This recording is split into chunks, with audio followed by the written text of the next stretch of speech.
जय जय रघुवीर समर्थ जय जय रघुवीर समर्थ गणाधीश जो ईश सर्वागुणांचा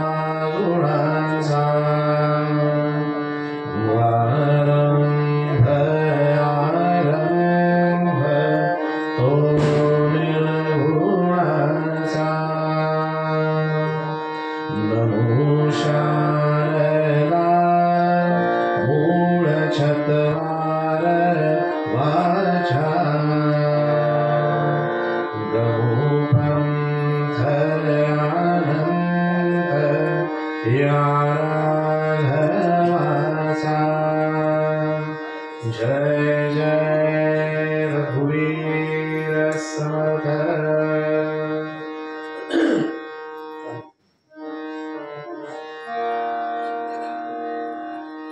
श्री राम समर्थ श्री राम जय जय जी गणनाथा तू विद्या वैभवे समर्था अध्यात्म विद्येच्या परमार्था मज बोलावे श्रीराम नमो शारदा वेद जननी सकल सिद्धि जय चेनी मानस प्रवर्तले मननी स्फूर्ति रूपे श्रीराम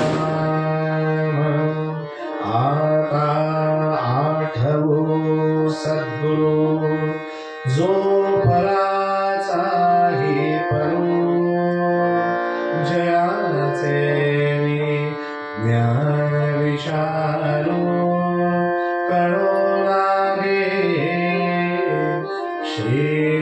श्रीराम श्रोते पुसिले बरवे भगवत भजन कैसे करावे म्हणोनी बोलिले स्वभावे ग्रंथांतरी श्रीराम श्रवणं कीर्तनं विष्णोः स्मरणं पादसेवनम् अर्चनं वन्दनं दास्यं सख्यम् आत्मनिवेदनम् कैषा नवविधा भक्ति कैषा चतुर्विधा मुक्ति कैसी पाविसे उत्तम गति ऐसे है ऐकावे श्रीराम जय जय रघुवीर समर्थ सद्गुरु समर्थ रामदास स्वामी महाराज की जय महारुद्र हनुमान की जय श्रेष्ठ गंगाधर स्वामी महाराज की जय सद्गुरु भगवान श्रीधर स्वामी महाराज की जय आर्य सनातन वैदिक हिंदू धर्म की जय जय जय रघुवीर समर्थ मंगलमूर्ति मोरया श्री राम। नमस्कार। सर्वप्रथम मी आयोजक मंडळाचे मनापासून आभार मानतो, कारण इतक्या छान 101 वर्ष ज्या संस्थेचं कार्य चालू आहे अशा या लक्ष्मीनारायण पूर्वाभिमुख लक्ष्मीनारायण जी संस्थान आहे त्याचं 101वे वर्ष आहे. आणि त्या निमित्तानं आमच्या अनुजाताईंनी मला फोन केला होता की आमच्या गावाला असं कॉर्पोरेट कीर्तन करता येईल का. म्हटलं का नाही. सगळ्यात पहिली गोष्ट म्हणजे या कीर्तनाला सुरुवात करण्या अगोदर माझी सगळ्यांना नम्र विनंती आहे की आपापले मोबाईल्स तुम्ही सायलेंट मोडवर ठेवले असतीलच. आणि दुसरी त्याच्यावरही खूप गंभीर अशी विनंती आहे की कृपया असे गंभीर बसू नका. मी काही जडजड बोलत नाही, अत्यंत साध्या पद्धतीने माझ्या अल्पमतीला झेपेल ते तुमच्या समोर मांडण्याचा प्रयत्न करणार आहे. परंतु काय होतं आहो की जनरली लोक अशा प्रोटोकॉल मध्ये अडकतात किंवा आपल्या कीर्तनाला जायचं तर मग आता गंभीरच बसलं पाहिजे, किंवा समजा हसायला तर हसायचं की नाही, टाळी वाजवायची वाटली तर वाजवायची की नाही. तर असे कुठलेही काही याच्यात मुद्दा नाहीये. मुद्दा एवढाच आहे की आपल्याला जे श्रवण करायचं आहे त्या श्रवणासाठी आपण एकचित्त सावचित्त होणं अत्यंत गरजेचं आहे. आणि म्हणून मी सगळ्यांना विनंती केली, कारण समर्थांनी पहिली टीप ही श्रोत्याला नसून वक्त्याला दिली आहे. समर्थ म्हणाले ज्या वेळेला तुमच्यासारखे अभ्यासू 101 वर्ष आहे, म्हणजे तुम्ही कित्येक कीर्तनकारांची कीर्तन ऐकली असतील, तुमची वैयक्तिक साधना असेल, तुमच्यासारखे जेव्हा अभ्यासू श्रोते ऐकायला येतात तेव्हा समर्थ म्हणतात वक्त्यांनी कसं बोलावं तर अभ्यासोनी प्रगटावे, नाहीतर झाकोनी असावे, पण प्रगटोनी नासावे हे बरे नव्हे. त्यामुळे आता जे काही समर्थ कृपेनं माझ्याकडनं ते बोलवून घेतील ते तुमच्या समोर मांडण्याचा प्रयत्न करतो. काय होतं की समर्थांनी मनाचे श्लोक लिहिले, दासबोध लिहिला, आत्माराम लिहिला, विपुल ग्रंथ केला. परंतु नेमकी गडबड अशी होते की मनाचे श्लोक म्हटल्यानंतर ते लहानपणी हा एक विषय झाला आहे. आता बघा हा साधी गोष्ट आहे, जशी त्यांनी पहिली टीप वक्त्याला दिली की बाबा अभ्यासोनी प्रगटावे, तशी त्यांनी दुसरी टीप ही श्रोत्यांना दिली की श्रवणाला बसताना कसं बसावं. तर जिथे कुठे असं अध्यात्म निरूपण किंवा कीर्तन हरिकथा होत असेल तिथे दुरी दिनासारिखे बसावे, हेतील सगळे हरंत्र घ्यावे अंतर्यामी. म्हणजे आपला डबा रिकामा करून बसावा, जेवढं म्हणून ऐकायला मिळेल तेवढं सगळं डब्यात भरून घ्या आणि घरी गेल्यानंतर त्यातलं सार काय असार काय ते जाणवणे त्यागावे, या नाम श्रवण भक्ती. पण मनाचे श्लोक लिहिले समर्थ आहेत. समर्थ म्हणतात समीर ज्या वेळेला तू असा कीर्तनाला सुरुवात करशील किंवा निरूपणाला सुरुवात करशील पहिली 5 मिनिटं श्रोते वक्त्याचं जजमेंट घेत असतात. आजपर्यंत एवढ्यांचं ऐकलं, हे बघू तरी नवीन काय कॉर्पोरेट कीर्तन असं म्हणत असू शकतं, काही घरीच नाही, मानवी स्वभाव आहे. तेव्हा तुमचा आधीच कन्सेप्ट क्लिअर करतो जे कॉर्पोरेट कीर्तन हे काही कीर्तन परंपरेला छेद देणारी वाली गोष्ट नाही, भयंकर काही क्रांतिविधी केलेली नाहीये. जी समर्थाने कीर्तनकाराला जी मर्यादा आखून दिली ती मी माझ्या परीनं पाळण्याचा प्रयत्न करतो. परंतु एकच गोष्ट की ज्या वेळेला आता साधारण 15 वर्ष होतील मी समर्थ कृपेनं दासबोधाचा माझ्या मतीला झेपेल असा अभ्यास करतोय आणि तरुणांपर्यंत पोहोचवण्याचा प्रयत्न करतो. पण ज्या वेळेला मी हा प्रयत्न करायला सुरुवात करायची होती त्या अगोदर आधी वेगवेगळ्या देवळात वेगवेगळ्या कीर्तनकारांची कीर्तन ऐकायला जायचो. मी आजही कीर्तन ऐकायला जातो. इतके छान प्रासादिक बोलतात, इतकं छान चांगलं गातात, मला तर गाता देखील येत नाही. पण मग एवढं सगळं असताना एक गोष्ट खटकणारी आमच्या इथे ऐकायला श्रोतेच नाही तो. मग असं वाटायचं की ज्या कीर्तनातून खऱ्या अर्थाने ज्याला हल्ली इंग्लिशमध्ये टेक होम मेसेज म्हणतात, जो खऱ्या अर्थाने मिळतो तो ऐकायला लोक अगदीच सगळी जेवढं आटपल्यावर रात्रीचं काहीच नाहीये तर त्याला जाऊया घराच्या जवळ असेल तर बघा. आणि ज्या टीव्ही सिरियल मधनं काहीच शिकण्यासारखं नाही तिथे त्यांनी दिलेल्या वेळेप्रमाणे स्वतःची वेळ ऍडजस्ट करून बसतात. म्हणजे नक्की चुकतंय कोण. आता ह्याच्यात मला तरुणांना आकर्षित करायचं, त्यांना अध्यात्म ग्रंथ सांगायचे, त्यांना समर्थांची महती सांगायची. मग नेमकं काय करावं, मग समर्थांनीच प्रेरणा दिली आणि मग हल्ली सर्व तरुणांमध्ये एक छान आवडता शब्द आहे, त्याचं नाव आहे कॉर्पोरेट. एक कॉर्पोरेट इन्फ्रास्ट्रक्चर मध्ये मी काम करतो असं म्हणायला बरं वाटतं नाही का? मग आपण हेच कीर्तनाला शीर्षक द्यावं असं स्फुरलं ही समर्थांची प्रेरणा आहे. मग कॉर्पोरेट म्हणजे नेमकं काय, तर समूहानं केलेली एक ऍक्टिव्हिटी. मग आज तुम्ही 101 वर्ष हे जे काही करताय हे कॉर्पोरेटच आहे बरं का. हे अत्यंत स्तुत्य उपक्रम आहे की एवढ्या सातत्यानं एवढे वर्ष हे कार्य त्या आतल्या लक्ष्मीनारायणाच्या आशीर्वादाशिवाय होणारच नाही. आणि त्याची इच्छा आहे तीच माणसं आज कीर्तनाला या याचा पूर्वसंचित चांगलं तोच श्रवणाला आलेला आहे. आणि म्हणून मी तुम्हाला सगळ्यांना सांगितलं की मी फक्त 1-2 प्रश्न विचारतो आणि मग आपल्या कीर्तनाला सुरुवात करतो. काय झालंय, तुमच्यापैकी इथे बसलेल्यांपैकी मनाचे श्लोक 205 किती जणांनी वाचलेत त्याने हात वर करा.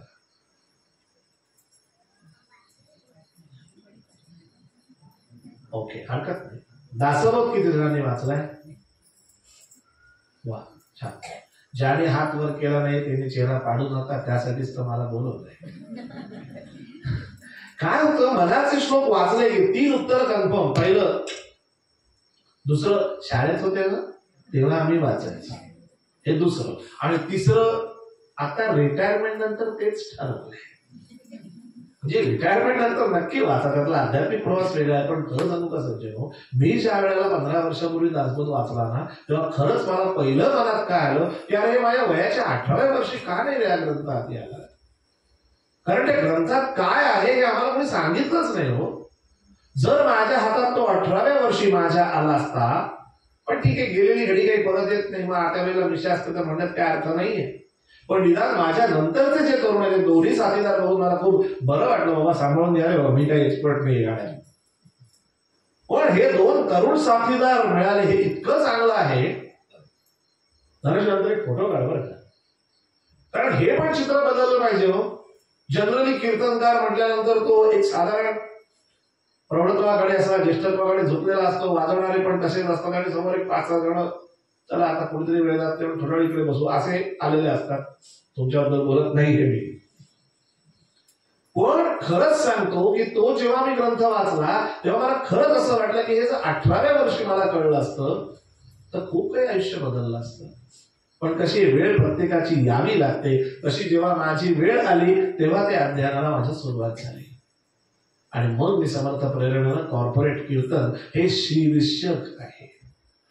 ह्याच्याद्वारे काय आहे त्याचा उलगडत जाईलच.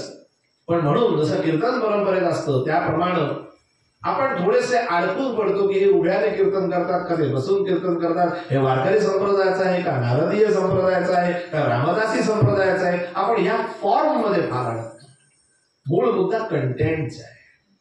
मूळ मुद्दा इथे तुम्ही बसलेले जे श्रवणाला आहात त्या तुमच्या सगळ्यांच्या कॉन्सन्ट्रेशनचा आहे. आणि म्हणून माझी विनंती होती की मोबाईल सायलेंट मोडवर का टाका. आता साधी गोष्ट आहे हो, मगाशी मी जे विचारलं की मनाचे श्लोक किती जणांनी वाचले बघा, तुरळक हात वर होते. दासबोध किती, तुरळक हात वर होते. विवेकानंद असं म्हणतात की आपण हिंदू कसे आहोत, रिलिजियस बट मेकॅनिकल. फार छान वाक्य आहे आणि विचार करण्यासारखी गोष्ट आहे. कसा असेल अर्थ याचा की आम्ही रिलिजियस आहोत पण मेकॅनिकल. याचं सुंदर उदाहरण पटकन विचारतो. इथे बसलेल्यांपैकी अथर्व शीर्ष किती जणांना येतं त्याने हात वर करा. धन्यवाद, अपेक्षेप्रमाणित झालं. कोणी लिहिलंय हो, कोणाला माहिती हात वर करा. कुठल्या छंदात लिहिलंय? याला म्हणतात रिलिजियस बट मेकॅनिकल. आले गणपती मार 21 वेळा रट्टा. कोणी लिहिलंय माहिती? बजेट जास्त असेल तर सहस्त्रवर्तन. गणक ऋषी म्हणता ना, गायत्री छंदा म्हणता ना, याला म्हणतात रिलिजियस बट मेकॅनिकल. स्वित्झर्लंडला कीर्तन झालं, छान समर्थांची मिरवणूक काढली आम्ही. तिथे काय एका हॉलमध्ये एकाच दिवसात त्यांच्या नियमाप्रमाणे.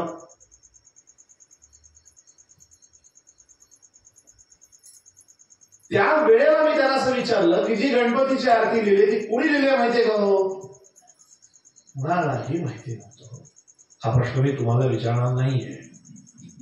मी तयारीत असा उत्तर द्यायचे पण सांगतोय ते दास रामाचं आहे क्लिकच होत नाही. गणपतीची आरती समर्थाने लिहिली माहित नाही, शंकराची आरती समर्थाने लिहिली माहित नाही, मारुतीची आरती समर्थाने लिहिली माहित नाही, देवीची आरती समर्थाने लिहिली माहित नाही, 90 आरत्या समर्थाने लिहिल्या जवळजवळ, खंडोबाची आरती समर्थाने लिहिली. पण आम्ही आरती फक्त म्हणतो, ती म्हणताना सुद्धा जांभया देतो, एकमेकांकडे बघतो आणि जो शब्द येत नाही तिथे अलगद खा करतो.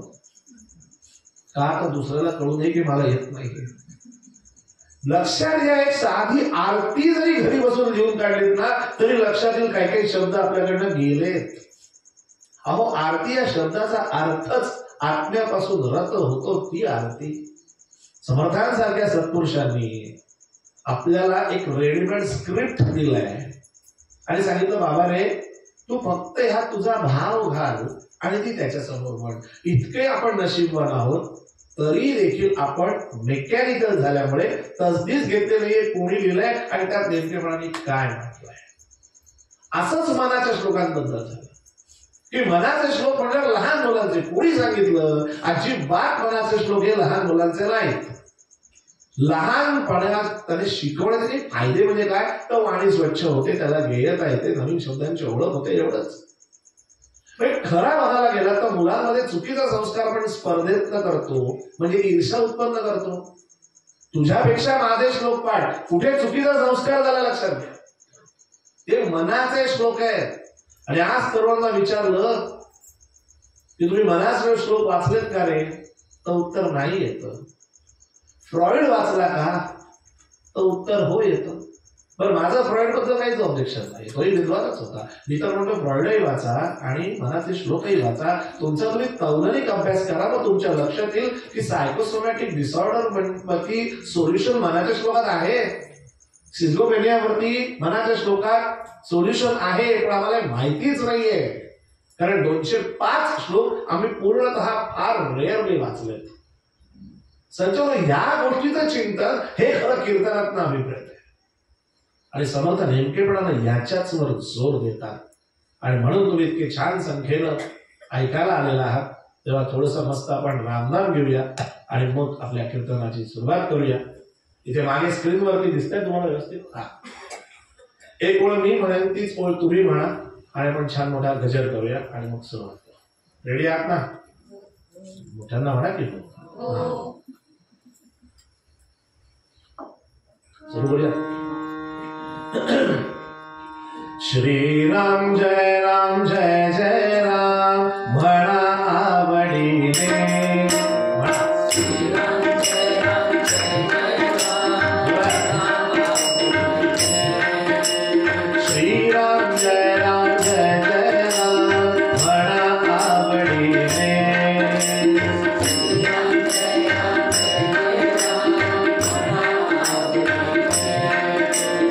भगवान झेंडा महारो विला रामदास.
महाराज श्री स्वामी समर्थ जय जय स्वामी समर्थ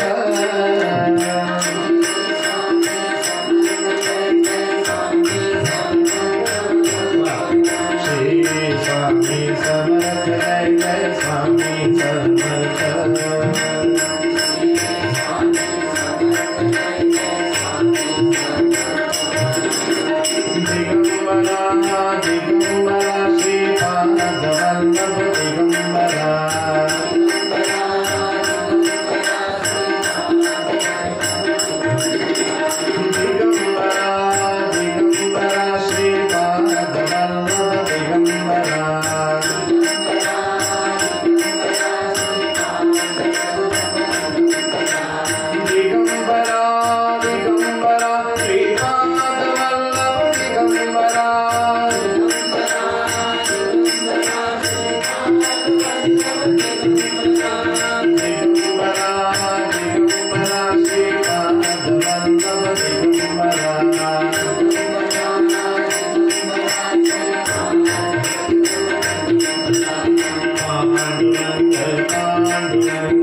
दासोबत ज्यावेळेला वाचायला सुरुवात केली तेव्हा इथे मागे उभी आली असेल की पहिले ते हरिकथा निरूपण, दुसरे ते राजकारण, तिसरे ते सावधपण सर्व विषय.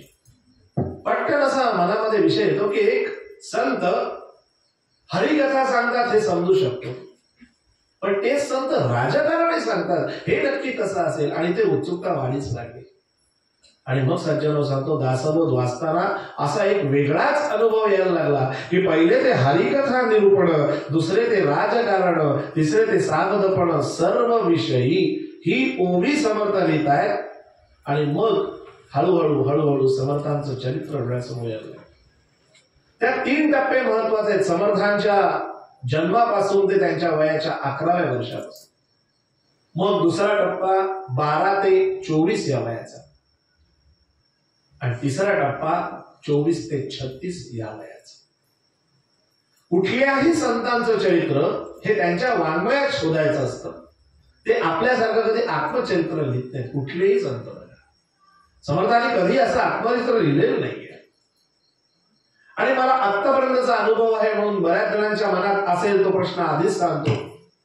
मुख्यत्वे करून राग मानू नका, पण माता भगिनी जनरली कीर्तन झाल्यानंतर नमस्कार करायला येतात तेव्हा 100% एक प्रश्न कोणावर विचारतो की एक विचारू का? विचारा काय? नाही म्हणजे एवढ्या वेळा मी समर्थांचं सगळं ऐकलंच म्हणलं. पण ते 12व्या वर्षी लग्नाच्या मंडपातनं पळाले होते बघा. बरं मग त्या बाईचं पुढे काय झालं? तशी क्युरिओसिटी असते. तेव्हा आधीच सांगतो तिचं त्याच दिवशी गोरज मुहूर्तावर त्याच मंडपात लग्न झालेलं आहे. आपल्यावर कुठलीही जबाबदारी नाही. काय ना म्हणजे अख्खा दासबोध नाही वाचला, मनाचे श्लोक नाही वाचले, एवढी घटना बरोबर पाहिली. आणि त्याच्यावर व्हॉट्सअप युनिव्हर्सिटी आहेच. एकमेकांना न बघता फॉरवर्ड करणारी त्यात एक सुंदर मेसेज ड्राफ्ट केलाय. मी मगाशी निलेशकडे बसलो होतो तेच सांगितलं की त्यांचा बुद्धिभेदाचा अजेंडा सेट आहे, आमच्याकडे अजेंडाच नाहीये. इतकी फिल्मी सिच्युएशन लिहिलेली आहे त्या माणसानं, ज्याने कोणी आहे ती, की त्याही मुलीनं समर्थांच्या नंतर अशी एक महिलांची संघटना तयार केली आणि ती छत्रपतींना महिला सैनिक पुरवत होती.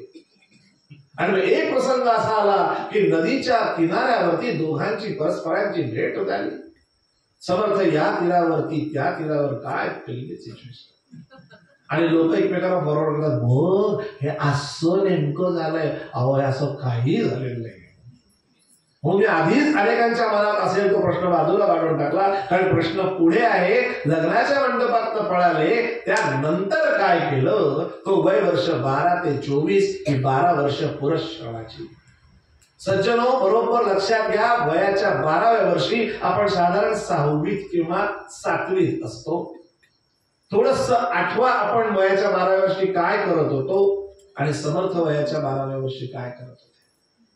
आज बरोबर आपल्या तरुणांनी आणि तरुणींनी हे ऐकलं पाहिजे की 12 वर्षाची पुरस्करणाची अत्यंत महत्वाची, ज्याला खऱ्या अर्थाने अपब्रिंगिंग म्हणतात. सज्जनो, समर्थ नाशिकच्या जवळ टाकळी येथे पुरस्चरण करण्यासाठी आले. कदाचित तुम्ही काही लोकांनी थोडंसं याच्या बाबतीत वाचलं असेल किंवा ऐकलंही असेल, तुम्हाला माहिती असेल, टाकळीला जाऊनही आला असेल. पुरस्चरण म्हणजे 24 लाख वेळा गायत्री मंत्र आणि 13 कोटी रामनामाचा मंत्र हा जप करण्यासाठी समर्थ तिथे आले होते. पण फक्त एवढंच करत नव्हते. समर्थांनी वयाच्या 14व्या वर्षी वाल्मिकी रामायण जसंच्या तसं लिहून काढलंय. हे जेव्हा मी वाचलं, त्यानंतर मी ती सगळी बाळ धुळ्यावरनं मागवली. हा अप्रतिम रामायण केलं तयार. समर्थांचं हस्ताक्षर बघायला मिळतं. सुंदर काय, 21,000 रुपये त्याची किंमत आहे. खालपासून इथपर्यंत एवढी ती 7 बाळं. हा ग्रंथ समर्थांनी वयाच्या 14व्या वर्षी जसाच्या तसा लिहून काढला. लक्षात घ्या, त्यांच्या मनावर काय सुंदर संस्कार झाले असतील. आणि म्हणून समर्थांनी रामाला आपला आराध्य दैवत केलं.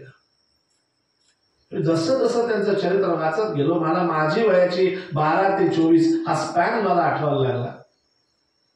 काय समर्थांनी केलं होत्या पुरस्कारामध्ये, खरंच आपल्या मुलांनी ऐकण्यासारखी गोष्ट आहे. की समर्थ जेव्हा टाकळीला आले, तिकडनं समर्थ नाशिकला रोज 5 घरी भिक्षा मागायला जायचे. नाशिक त्यावेळेला खूप मोठं क्षेत्र, आजही आहे पण तेव्हा खूप मोठं क्षेत्र होतं. तिथे चांगला हा छान बटू म्हणून त्याला 5 घरी चांगली भिक्षा मिळायची. आणि समर्थ ती भिक्षा घ्यायला लागले, चांगली चांगली पक्वान यायला लागली. आणि मग त्यांच्या लक्षात आलं की मी इथे कशासाठी आलोय. मी जरी अशी पक्वान घ्यायला लागलो तर ज्यासाठी मी आलोय ते होणार नाही. मला दुपारची झोप यायला लागलीये. बघा हा वयाच्या 12व्या वर्षी काय क्लिक झालाय. आणि मग समर्थांनी काय करावं, ती सगळी मिळालेली भिक्षा एका पांढऱ्या धुतवस्त्रात समर्थ एकत्र करायचे आणि समोरच्या नंदिनी नदीमध्ये बुचकळून काढायचे. सज्जनो, ही घटना, हा प्रसंग आपण असा नुसता ऐकतो आणि सोडून देतो, तसा करू नये. समर्थ नेमकं काय करत होते, तर समर्थ त्याच्यातले जे रस होते ते रस काढून टाकत होते. आणि तो जो नीरस गोळा होता, त्या नीरस गोळ्याचे 3 भाग करायचे. त्यातला एक भाग रामरायाला नैवेद्य म्हणून अर्पण करायचे, एक पाण्यातल्या माशांना, आणि उरलेला तो नीरस गोळा ते स्वतः ग्रहण करत असत. का? एक प्रकारची ही साधना आहे. मी ज्यासाठी आलोय ते करताना मला जर झोप येणार असेल, माझे विकार सगळे बनवणार असतील, तो म्हणून समर्थ हा काय प्रकार करत होते विचार करा. वय वर्ष 12. आणि नेमकं त्याच वेळेला ज्यांनी त्यांना ही भिक्षा अर्पण केली त्यांनी समर्थांना करताना पाहिलं. आणि ऑब्व्हियसली त्यांच्या मनात आलं की हा मुलगा एक तर वेडा तरी असला पाहिजे किंवा जास्त शहाणा तरी असला पाहिजे, की ज्याला आम्ही एवढं चांगलं काय काय देतोय आणि हा पाण्यात बुचकळतो म्हणजे काय. आणि याचा वाईट परिणाम असा झाला की आता समर्थांना कोणी भिक्षाच घालेल असं झालं. आता बघा, हा साधी गोष्ट आहे. हा प्रसंग आपण ऐकला, मनामध्ये पटकन येतं. शाळेमध्ये आपल्याला एक प्रश्न होता बघा, मानवाच्या मूलभूत गरजा कुठल्या? अन्न, वस्त्र, निवारा. मार्क 2. ईश्वराच्या कृपेने चांगल्या वेळा जन्माला आलो, आई वडिलांनी कधी या गोष्टीची कोशिश पडू दिली नाही. पण समर्थ हे कोणाला सांगणार होते? आणि त्या वेळेला पुढची स्लाइडला धनश्री तुम्हाला दिसत असेल, मनाचे श्लोक, करुणाष्टक आणि दासबोध. त्याचा जो करुणाष्टक आहे ती समर्थांनी वयवर्ष 12चे असताना नाशिकच्या काळारामासमोर बसून म्हटलेली आहे, ती स्फुरलेली आहे. ती करुणाष्टक एकदा वाचा, तुमच्या लक्षात येईल काय समर्थांनी फार सुंदर विरहिणी लिहिल्या तो त्या. ती त्यांची स्वतःचे त्यांचे अंतरीचे भाव आहेत. आज त्यांना कोणी भिक्षा घालत नाहीये, राहायला घर नाहीये, 12 वर्षाचा मुलगा आहे, अन्न वस्त्र निवारा तिन्हीचे त्यांच्या समस्या आहेत. थंडी वाढली तर अंगभर कपडे नाहीयेत आणि सांगायला आई नाही, वडील नाही, मोठा भाऊ नाही. त्या जागी स्वतःला प्लेस करावं. मग त्यातली इंटेन्सिटी लक्षात येते की अशाही प्रसंगावर मात करण्यासाठी समर्थ रामरायाकडे काय मागतात हो. आपण थोड्या थोड्या गोष्टींनी फ्रस्ट्रेट होतो, आवडता शब्द डिप्रेशन येतं, नर्वस ब्रेकडाऊन होतो, एन्झायटी वाढते. हे आपले आवडते शब्द आहेत. मला खरंच सांगा, ज्याला जेवायला मिळत नाहीये, अंगावर कपडे नाहीये, मूलभूत गरजा, ह्याच्यापेक्षा काही मोठं संकट असू शकतं का? पण अशाही संकटावर मात करण्यासाठी 12 वर्षाचा मुलगा रामरायासमोर बसून काय मागतो ते तुम्हाला पुढच्या स्लाइडवर दिसेल. बुद्धी दे रघुनायका. इतकं सुंदर करुणाष्टक आहे. त्यात समर्थ म्हणतात, स्वतः अन्न नाही, वस्त्र नाही, सौख्य नाही जनामध्ये. शब्द बघा किती छान आहे. अन्न नाही, वस्त्र नाही, सौख्य नाही जनामध्ये, आश्रयो पाहता नाही, बुद्धी दे रघुनायका. जय जय रघुवीर. काय सुंदर प्रश्न केले, बुद्धी मागितली. आपल्यासारखं देवळात जाऊन देवाला काहीतरी सेटिंग कर देवा असं नाही म्हटलेलं, यातलं काहीतरी बाहेर काढ असं नाही म्हटलं. याच्यावर मात करायला मला बुद्धी दे. कारण एकच गोष्ट आहे भगवंताकडे मागावी लागते. आजही जरी तुम्ही ते करुणाष्टक वाचलं, मी तुम्हाला 100% सांगतो, आपलं आयुष्य त्याच्याशी तुम्ही ताळून बघितलं तर ओढ अशी अक्षरशः हृदयाला लागते हो. त्याच काही डोळ्यात अश्रू येतात वाचल्यानंतर की असे प्रसंग आपल्याही आयुष्यात आलेले आहेत. आणि त्यावेळेला जनस्वभाव कसा असतो हे समर्थाने स्वतः त्यात लिहिलंय. समर्थ अनेकांच्या घरी जायचे आणि म्हणायचे, मला काही ग्रंथ वाचायला द्याल का हो? संध्याकाळ नंतर, सूर्यास्तानंतर लाईट नव्हते तेव्हा अंधार पडायचा, म्हणून काहींच्या घरी जायचे, मला अध्यानासाठी ग्रंथ द्याल का? तेव्हा किती लोक सांगायचे, इथे अंगणात बस आणि वाच आणि ग्रंथ परत दे, शिकवायला कोणीही नाही. विचार करा, आज आपण मुलांना कसे क्लासेस लावले, किती गोष्टी आपण इझिली अवेलेबल करून देतोय. आणि आजही आपल्या मुलांना ज्या अडचणी आहेत त्याच अडचणी समर्थांनाही आल्यात, त्या स्वतः त्यांनी करुणाष्टकात मांडल्यात. त्या समर्थ म्हणतात, नेटके लिहिता येना, वाचिता चुकतो सरा. नेटके लिहिता येना, वाचिता चुकतो सरा. अर्थ तो सांगता येना, बुद्धी दे रघुनायका. जय जय रघुवीर. खरोखर संध्याकाळच्या वेळेला ही करुणाष्टक म्हणण्याची आमची गडावरची पद्धत आहे. काय आहे ती उपासना? ती उपासना अशासाठी आहे की ती वेळच अशी असते, दिवसभराचं जे काही थकलेलं असतो आपण कामानिमित्त, जे काही मनामध्ये काहूर माजलेलं असतं ते भगवंतासमोर मांडावं, यासाठी ती करुणाष्टक आहे. तो आजही जनस्वभाव आहे की तुमच्यावर वेळ आली तर कोणी आणून देत नाही, लोक लांबन गंमत बघतात. हे स्वतः समर्थांचा प्रचितीचा भाग आहे. त्यात समर्थ स्वतःच पुढे लिहितात, देना पुरविना कोणी उगेची जनहासती. देत तर कोणी नाही. देना पुरविना कोणी उगेची जनहासती. लौकिक राखता येना बुद्धी दे रघुनायका. जय जय रघुवीर. सांगा बरं यातलं काय तुम्हाला न कळण्यासारखं मराठी? मला का असं म्हणावं असं वाटतंय की कधीतरी हे करुणाष्टक आपल्या घरामध्ये आपण म्हटलं पाहिजे आणि भगवंताकडे नेमकेपणानं याच वयात बुद्धी मागितली पाहिजे हो. आणि हे समर्थ स्वतः करत होते म्हणून म्हटलं की 12 ते 24 या 12 वर्षात एक्झॅक्ट समर्थ स्वतःला कसे अपग्रेड करत होते हे आपण पाहायला पाहिजे. नुसतं 13 कोटी रामनाम आणि 24 लाख गायत्री एवढंच केलेलं नाही.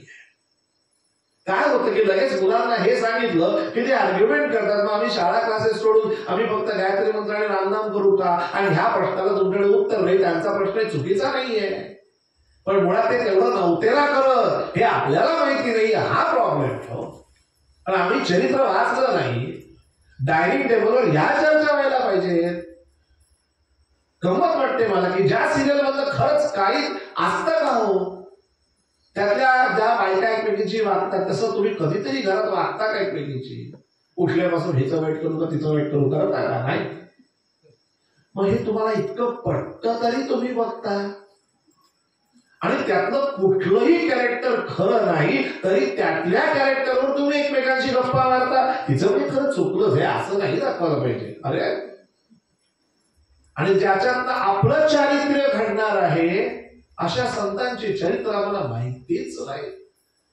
सज्जनो, ही गोष्ट विचार करण्यासाठी आहे. 12 वर्षाचा मुलगा भगवंताकडे बुद्धी मागतो आणि मग आमचे विवेकानंद म्हणतात तसं की ऍक्च्युअली शिक्षण म्हणजे काय? तर विवेकानंदांनी व्याख्या सांगितली, मन, मेंदू आणि मनगट.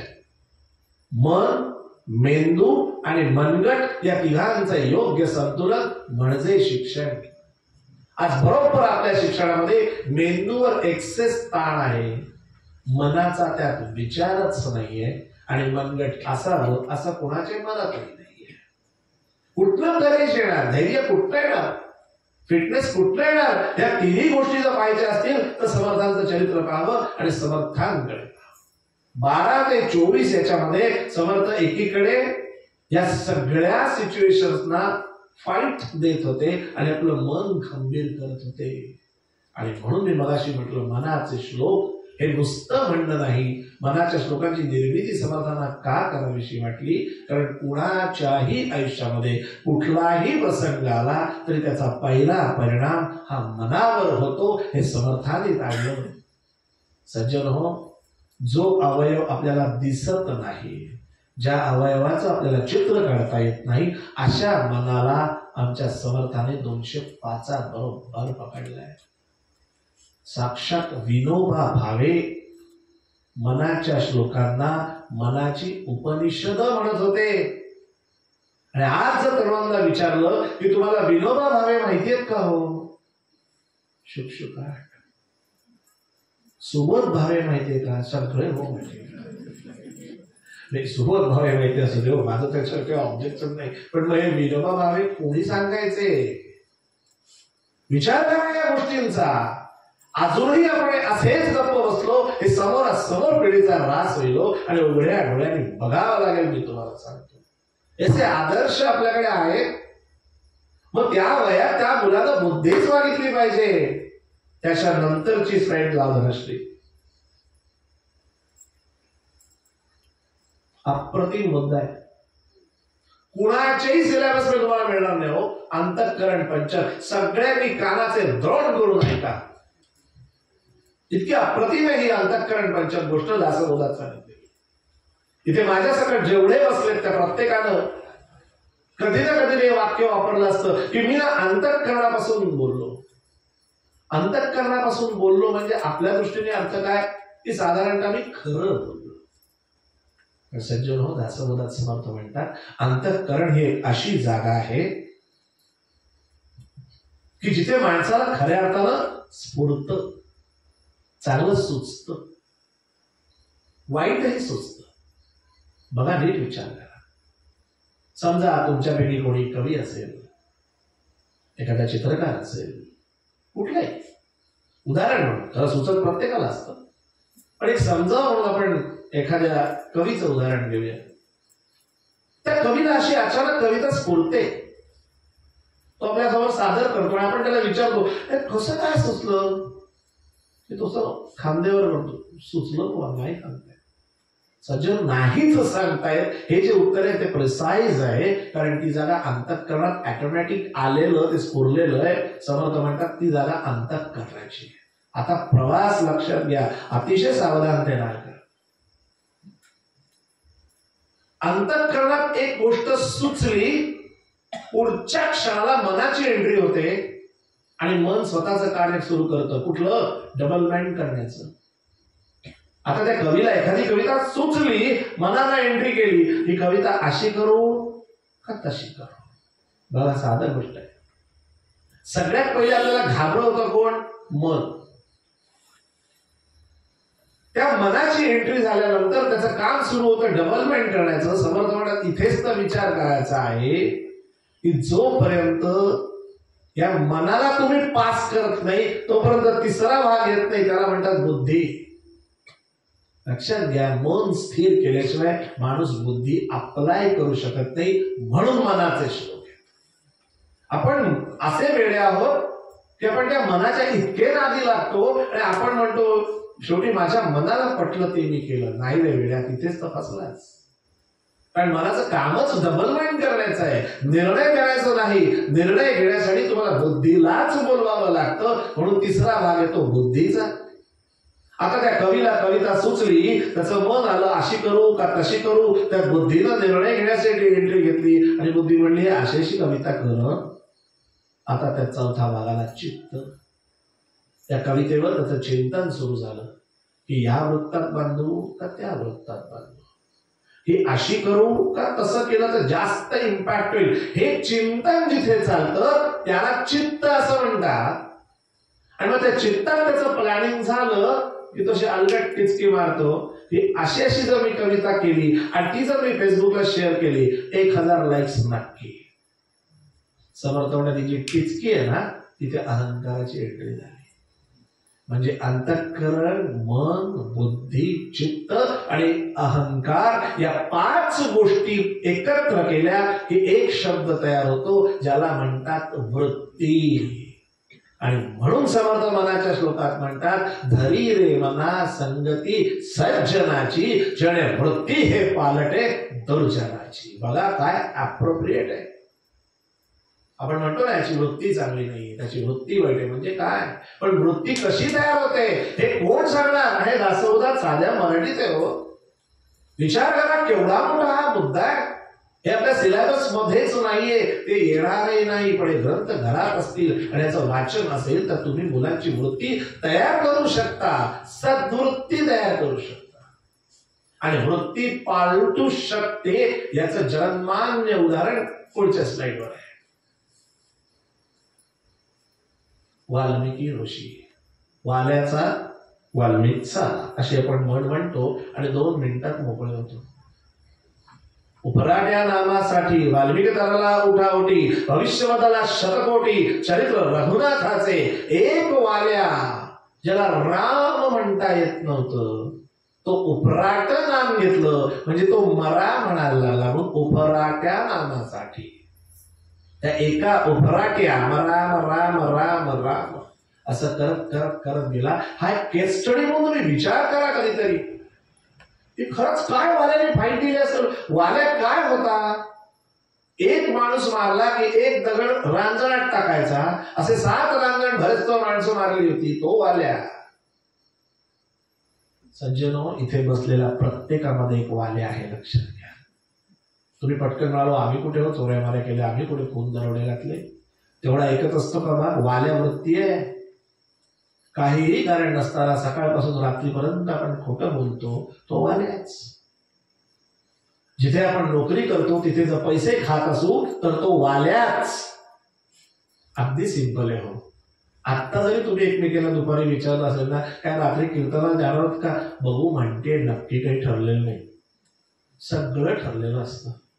का सांगायचं नाही, ईश्वराच ठरतो. असं पासबुकात एंट्र्या खूप होतात बरं का आपल्या.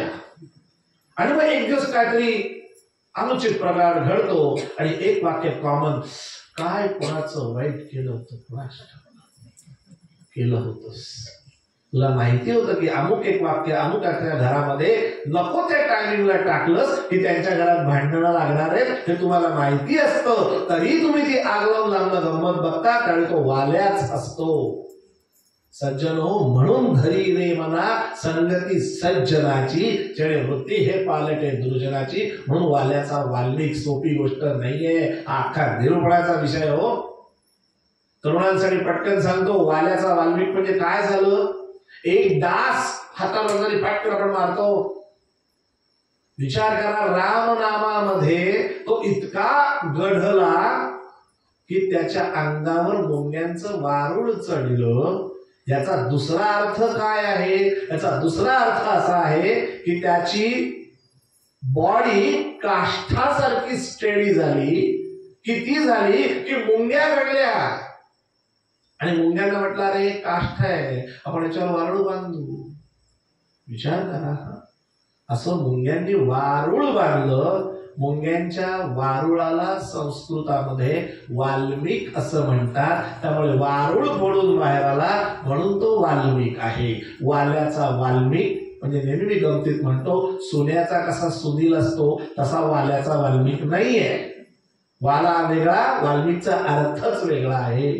पण हे एक ट्रान्सफॉर्मेशन केवळ नामाने होतं, केवळ नामाने. मग लगेच आमचे तरुण, मग आम्ही नाम घ्यायचं का कामधंदा सोडून, तर आमचे समर्थ आहेत, ते कसं ऐकतील. दासबोधात समर्थाने स्पष्ट म्हटलंय, चालता बोलता धंदा करिता. स्पेसिफिक. चालता बोलता धंदा करिता, खाता जेविता सुखी होता, नाना उपभोग भोगिता, नाम विसरो नाहीये. इतकं क्लिअर सांगितलेलं आहे. काम धंदा सोडा असं म्हटलेलं नाही. काम करता करता रामनाम निश्चित होऊ शकतं. धंदा करिताही ओवी दासबोधात आहे. नामस्मरण भक्तीमध्ये जाऊन वाचा. इतकं क्लिअर मराठीत येतो. बघा, त्याच वयामध्ये त्या मुलाच्या मुखात रामनाम आलं पाहिजे. त्याने भगवंताकडे बुद्धी मागितली पाहिजे. त्याची वृत्ती चांगली असली पाहिजे. कारण त्याचा उपयोग काय होणार आहे तो पुढच्या स्लाइडवर आहे. त्याचं नाव आहे विवेक. सज्जन हा शब्द खरंच कुठल्याच सिलेबस मध्ये नाही. आणि काय दृष्टांत दिलाय. काय समर्थ पुरस्चरण करताना जंगलात राहत होते ना. ऑब्झर्वेशन बघा.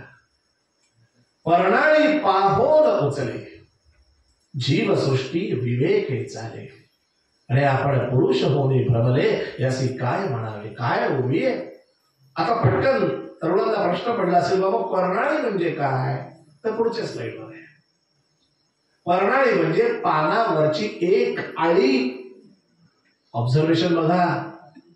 पानावरची एक आळी सुद्धा समर्थ म्हणतात या पानावरून त्या पानावर डायरेक्ट जात नाही. आधी पुढचे 2 पाय टाकून त्या पानाचं जजमेंट घेते. त्या पानाला त्या आळीचं वजन पेलेल की नाही याचा अंदाज एक आळी घेते. आणि मग अलगद दुसरा पाय टाकून एका पानावरून दुसऱ्या पानावर एक आळी जाते. आणि आपली पोरं मोटरसायकल चालवताना या आळीतून त्या आळीत जातानाही विचार करत ते की समोर नको येईल. सज्जनो, हा विवेक आहे. रिपरकेशनचा विचार जर आधी केला तर चुकीची कृती होतच नाही. आणि म्हणून समर्थाने परत मागच्या स्लाइडवर ये.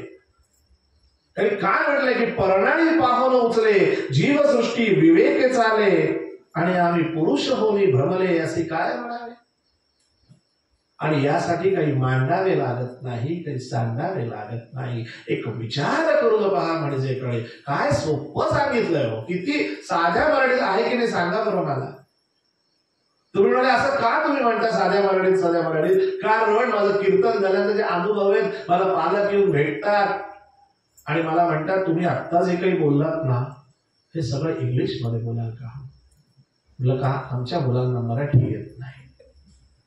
मी म्हटलं एक वेळ मी हे बोलेल मी ह्याचं काय करू? एक बाई म्हणले आहेत मनाचे श्लोक इंग्लिश मध्ये पण मिळतात. काय म्हणता हो?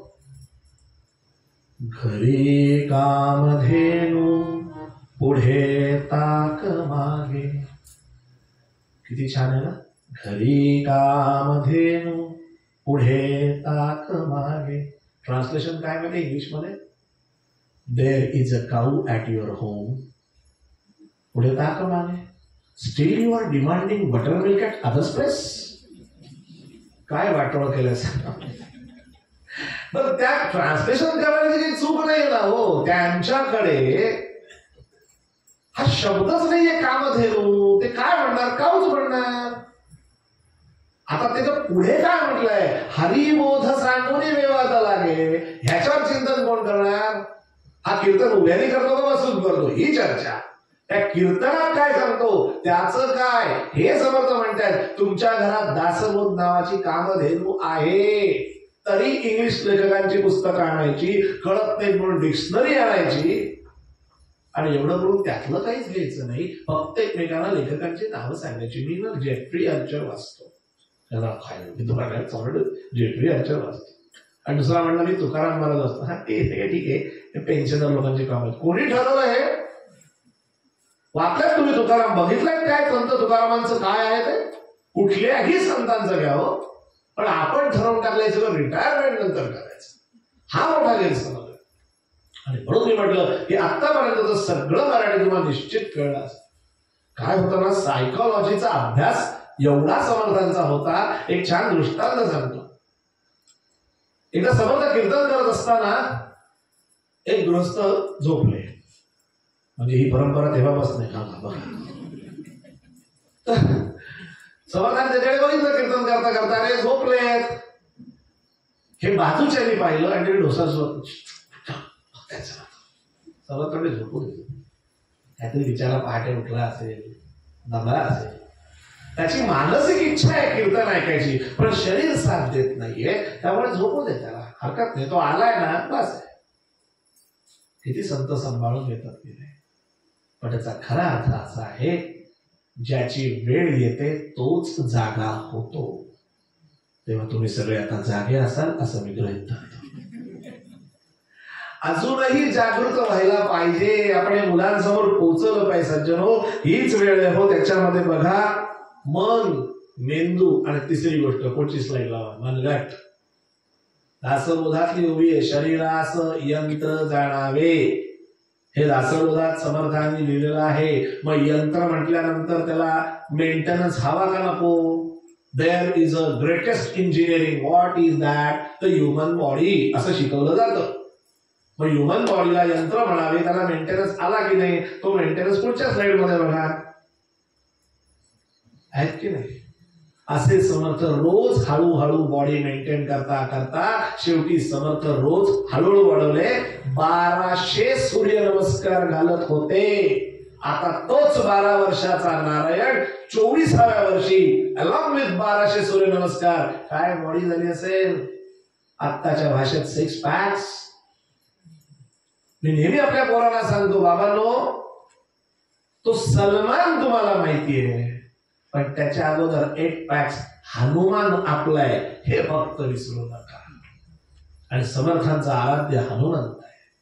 1200 सूर्यनमस्कार जामेला आम्ही समर्थांच्या दंडाला जो मारुती समर्थ बांधत असत तो मी स्वतः हातात घेऊन पाहिलाय. अहो काय ती साईज हो. आपल्या मांडीला सुद्धा वळतो दंड होता तो. 1200 सूर्यनमस्कार म्हणजे मन, मेंदू आणि मनगट. आता फक्त इमॅजिन करा तुमची मुलं अशी अपग्रेड झाली आहेत की त्यांचं मन खंबीर आहे, त्यांची बुद्धी तीक्ष्ण आहे आणि 1200 सूर्यनमस्कारांमुळे बॉडी फिट आहे. अशी मुलं का तुम्हाला बघायला आवडणार नाही? पण हे कधी होईल जेव्हा अशा पद्धतीने यांचं चरित्र बघू तेव्हा. जय जय रघुवीर समर्थ या 11 अक्षरी मंत्रामध्ये जी ताकद आहे ना ती अफाट आहे. श्रीराम जयराम जय जयरामचा जो गजर आपण मगाशी केला हा 13 अक्षरी मंत्र समर्थांनी 13 कोटी वेळा म्हटला. सज्जनो काय विचार करा त्यांचा ओझ असेल. हे सगळं होतं आणि सगळं झालं आता ज्या गावात त्याला कोणी भिक्षा घालत नव्हतं त्या भिक्षेवरती सुद्धा समर्थाने एक सुंदर लिहिलं आहे. पुढच्या स्लाइड मध्ये बघा, सगळ्यांच्या आवडीचा विषय डाएट आहे ना. कोणी दीक्षित कोणी देवधर काय जमेल ते, पण मुळात त्याला फरक असा आहे. मगाशी पाहिली आपण की समर्थाला कोणी भिक्षा अर्पण करत नव्हतं. सज्जनो त्याला उपासमार म्हणतात आणि ज्याला एक्सेस खायला मिळतं त्याला डाएट करावं लागतं. लक्षात घ्या. आपल्या पोरांना अन्नाची व्हॅल्यू कळली पाहिजे की दासबोधातली ओवी आपण यथेष्ट जेवणे उरले ते अन्न वाटणे परंतु वाया दवडणे हा धर्म नव्हे. हॉटेलात गेल्यानंतर जेवढी डिश जाईल तेवढीच मागवा. जाऊन एकदा ऑब्झर्व करा. आपण यथेष्ट जेवणे, पहिला शब्द यथा इष्ट म्हणजे बॅलन्स डाएट. आपण यथा इष्ट जेवणे म्हणून तो शब्द आहे यथेष्ट. आणि आपण कसे जेवतो? यथेच्छ. जेव्हा तुझं काही जेवण कोणाचं काढत नाही. सांगायचा मुद्दा काय, हे ओवीत समर्थ सांगतायत. मला सांगा बरं, ह्या ओव्या पारायण नावाच्या प्रकारामध्ये 11 वेळा देवळात जाऊन म्हणून उपयोग आहे का हे प्रत्यक्ष इम्प्लिमेंट करण्याची गोष्ट आहे? म्हणून पारायण या शब्दाचा अर्थ समजून घेतला पाहिजे. अर्थ समजेपर्यंत परत परत वाचणे या नाव पारायण. आपण एक कॉलम भरतो. दासनवमी आली, काढ दासबोध, 8 दिवस फसाफस वाचाच्या उभ्या झालं. आणि वर एक आवडतं वाक्य, सद्गुरू करून घेतात. असं एक ओवी कळली नाही ना काय काय त्याचा अर्थ शिरला कसा शिरेल? कारण पारायणाचं स्पीड बघा. आपल्याला टार्गेट असतं ना, एवढे दशक संपलेच पाहिजेत. मग आपण टार्गेटवर फोकस केले, ओवीवर नाही. श्रोते पुसरी पूर्ण ग्रंथ काय बोललेली जी आहे तो श्रवण केले प्राप्त काय आहे श्रीराम ग्रंथानामध्ये असं बोलतो गुरुशिष्यांचा संवाद हे गेला विषय भक्ती मार्ग श्रीराम. हा स्पीड.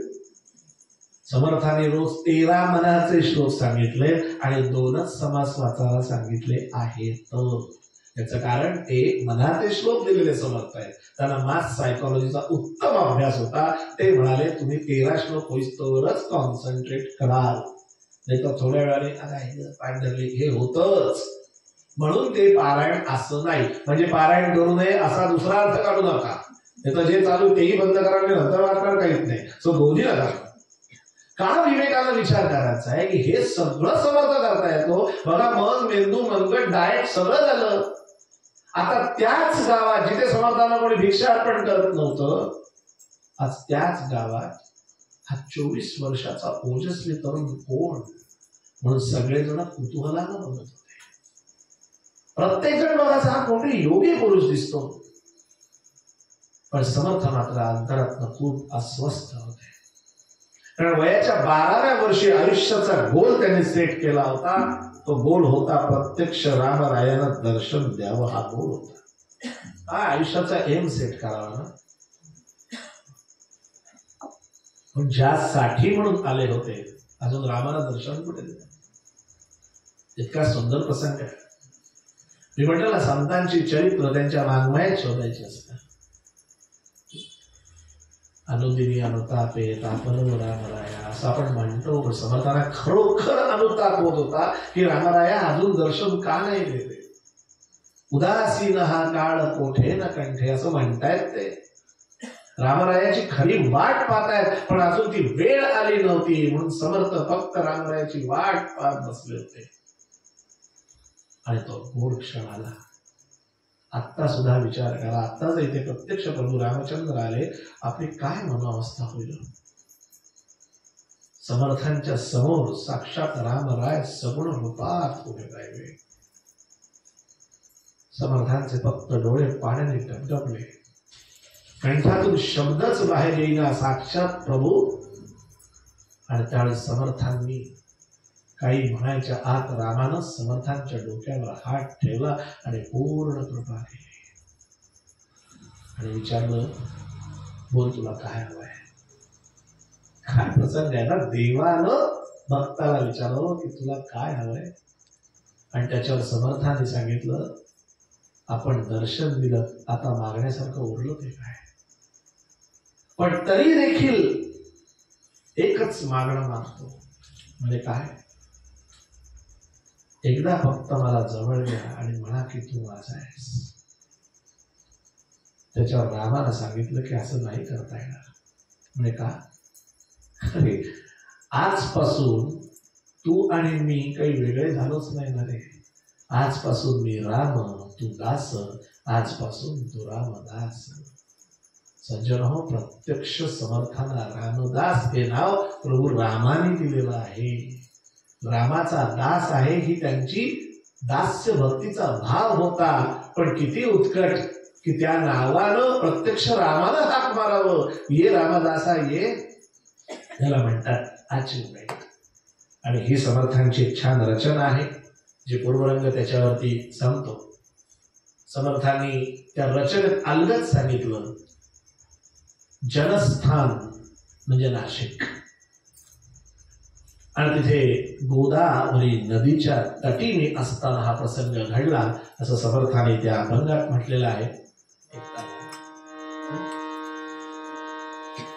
इतके गोड शब्द आहेत, आणि शब्द सांगतो मग हे वाचतील कडे दोघांनाही माहिती नाही की काय गाणार आहे, म्हणून म्हटलं एकताल आहे.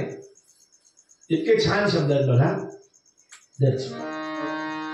नभे राजयोगी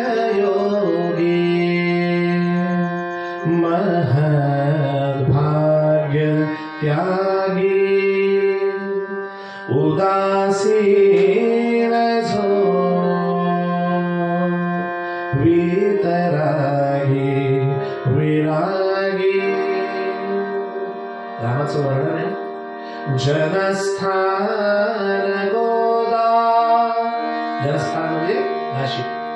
जनस्थान गोदा तटी वास केला,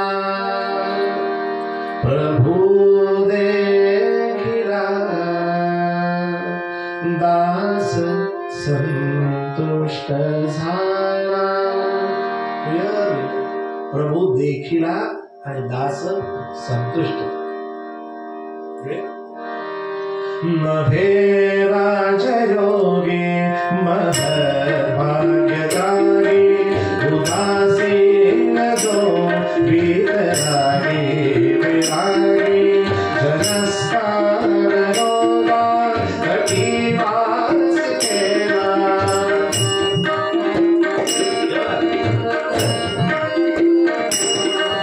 जनस्थान गोदा तटी वास केला, प्रभू देखिला दास संतुष्ट झाला, प्रभू देखिला दास संतुष्ट झाला.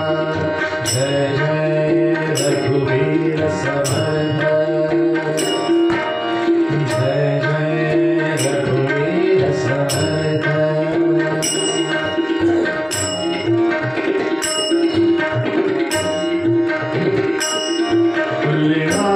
विग्रही देव ब्रह्मादिकांचा,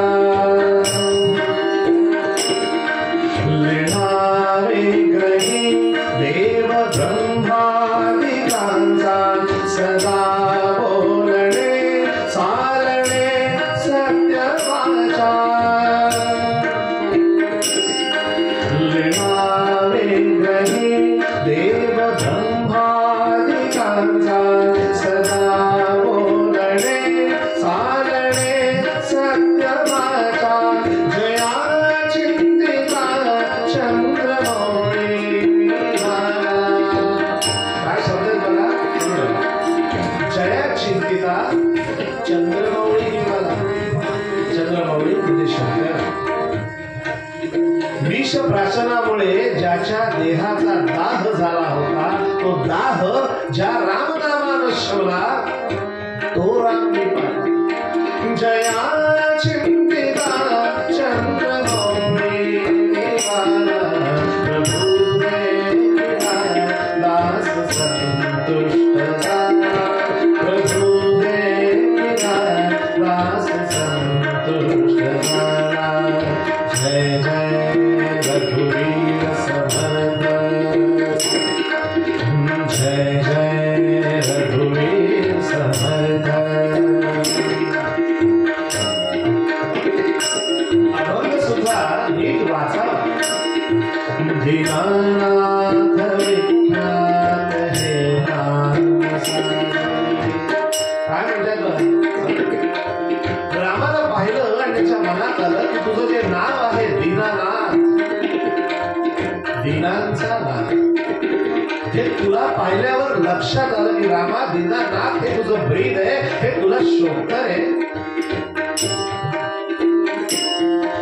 दीनानाथ विख्यात हे नाम साजे, प्रजा पालको राम राया विराजे, बहु सुकृताचा बलाकार हारा। काय म्हटलं बघा क्लिअर, बहु सुकृताचा 12 वर्ष, बहु सुकृताचा बलाकार हारा, प्रभु देखिला दास संतुष्ट झाला, प्रभु देखिला दास संतुष्ट झाला। जय जय रघुवीर समर्थ, जय जय रघुवीर समर्थ, जय जय रघुवीर समर्थ, जय जय रघुवीर समर्थ, जय जय रघुवीर समर्थ, जय जय रघुवीर समर्थ, जय जय रघुवीर समर्थ, जय जय रघुवीर समर्थ। श्री राम जय राम जय